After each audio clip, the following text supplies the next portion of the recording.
Shalom, everybody. Rabbi Edelstein here with Rabbi E in 3 coming to you as a live Facebook feed, but also available as a podcast. Find it wherever you find your podcasts, major directories, and so on. It's very good to be back here. Actually, and the live feed is always exciting. And I just, you might have something negative to say about, I don't know, my shave, my tie, do not say anything negative. That's exactly what we're talking about here, not saying anything negative. It's funny because it's not funny. It's actually, you look at the world at large and there's much that is not funny at all. Cataclysmic events, wars and pandemics and whatever. It seems almost quaint that this week's Torah portion, Behar, talks about not saying things that hurt other people's feelings. It's actually strange that I find it quaint to say this. In other words, of course, there are terrible events happening, like we said, and we have to work to eliminate as much as possible evil, wickedness on that global scale, if you will. But most of us, most of the time, thank God for that, are not battling global scale evil. We're getting up and going to work and talking to our friends and talking to our spouse, and we live here in and through the words we say. So when the Torah comes and says no to what's called ona'at devarim, aggrieving, oppressing, hurting someone, causing anguish to someone else through our speech, it's actually super, super important. It's an area of our lives we absolutely have control over, right? Now, the Torah will plumb the depths, as it does, of our thoughts, of our subconscious. We have to try to dig down and purify even those deeper levels than just speech. Those are much harder to purify, to elevate, no doubt about that. But our speech, we might think, can I really control what I say? Of course we can control what we say. Of course we can control what we say. It takes work, it's hard, but, it's an obvious point. Really, the damage we cause each other in our lives, the damage we cause to each other is not, thank God, usually in the realm of our action. We can read about that in the papers, but it's in the words, the hurtful, harmful words we say to each other. Now you might say, oh yeah, I've heard about this, right? This is the commandment in the Torah not to speak lashon hara, hurtful gossip. No, that's a separate commandment in the Torah. That's when I say to you, hey, Joe, that guy, he can't get his act together, right? When I say something negative for a non-constructive reason, just a derogatory statement, that's called lashon hara, horrible, equated in some sense to murder. It destroys other people's reputation in the eyes of others. It destroys ourselves because we debase our power of speech. But this is different and separate, related but different. This is when just me to you, tete-a-tete, I say something that hurts your feelings. I make a cutting remark. I lose my temper. Not that Rabbi E ever loses my temper. My wife's actually in Israel now for a few days for a family simcha, so she'd be chuckling if she heard that. I never lose my temper, but you can say something and hurt someone's feelings. Remember, of course, when I was a kid, I'm dating myself now really big time, but sticks and stones may break your bones, but words will never hurt you. A stupider aphorism, false aphorism, was never said. Sticks and stones are terrible.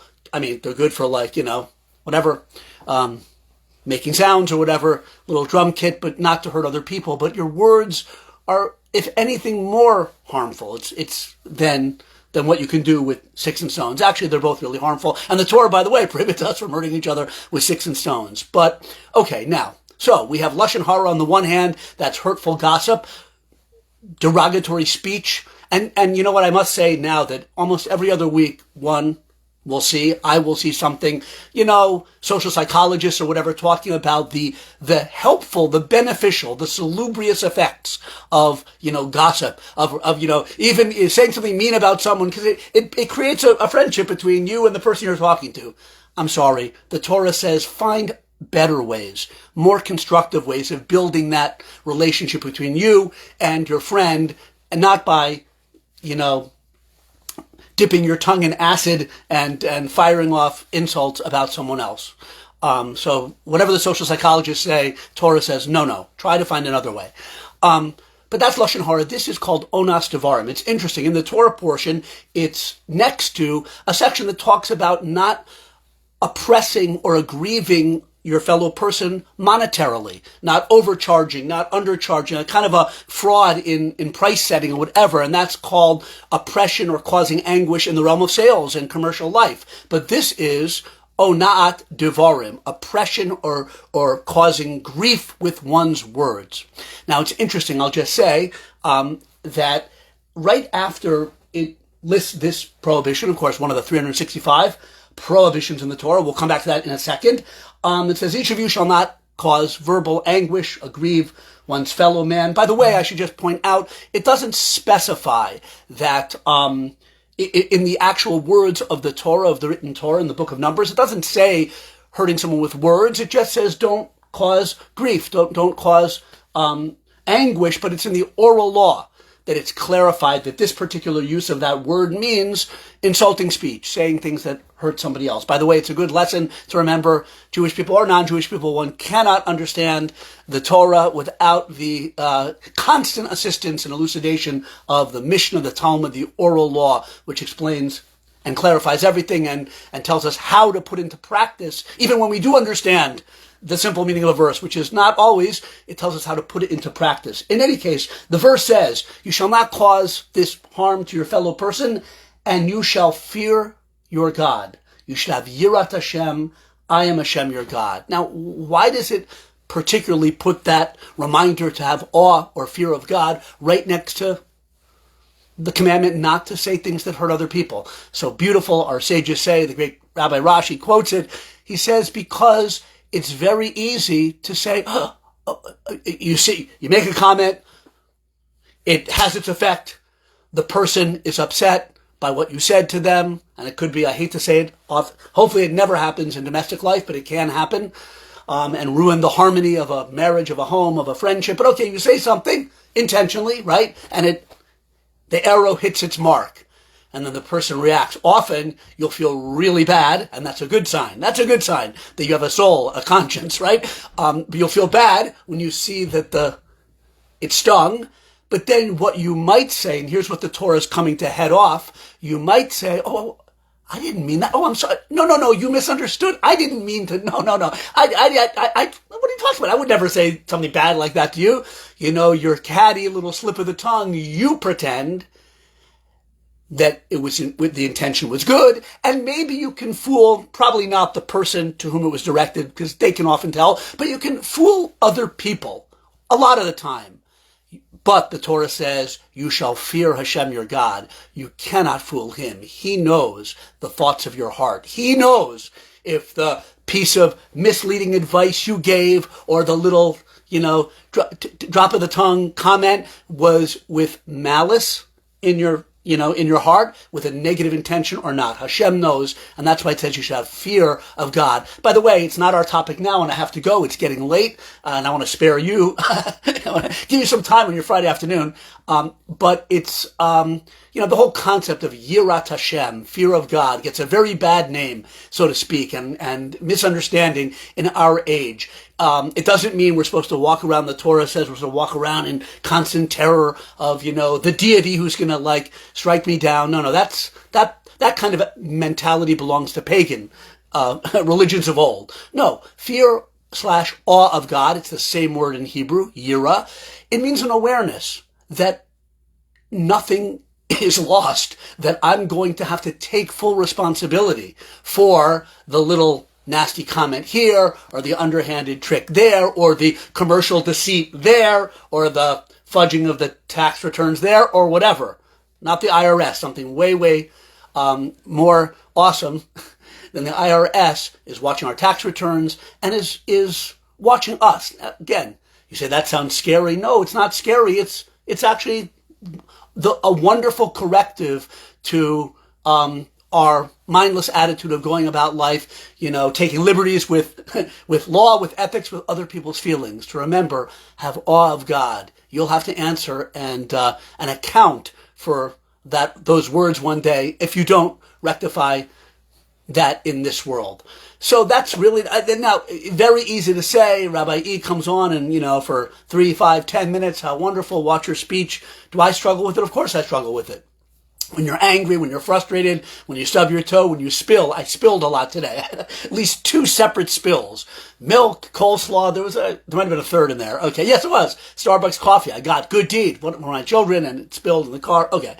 So I can't say that I actually, I didn't insult anybody else, but the truth is, when we speak harshly to ourselves, and that I was guilty of, I'll admit to you, that's also something the Torah would abhor, does abhor. And I guess I'll just say, so in closing, hard to elevate our speech, hard to curb our negative emotions, but again, here we're talking about not letting that come out to the level of hurtful, hateful speech. Sure, it's hard.